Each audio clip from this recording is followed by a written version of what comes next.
Мен Бегімбетова Гүлдан Атымтай қызы, Жонас Маханұлы атындағы 62 гимназияның ағылшын тілі пәні мұғалімі, КЗПУ-дың 1-ші курс магистранты, ата-ананың қадірін балалы болғанда білерсің деген осынау дүние жүзіне таралған індеттің аясында Қазақстанның білім алушылары қашықтан оқуда.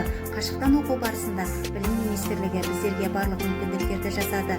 Біріншіден, телеарналар арқылы онлайн сабақтарды көруге, екіншіден, онлайн платформаларды қолдану арқылы балалармен кері байланыс жасауды, үшіншіден, барлық оқулықтарды интернет ресурстары арқылы онлайн түрде көре алуға мүмкіндіктер жасалды. Оқушылар білімін алып, ұстаздар білімін беріп, ата-аналар психологиялық жағынан қолдау көрсетіп, үйде бірге оқып, осы індетті жеңуге мүмкіндіктер жасауда. Рахмет сіздерге. Барлығымыз бірге жұмылсақ, біздің алар асуымыз, жетер жетістігіміз мол болмақ.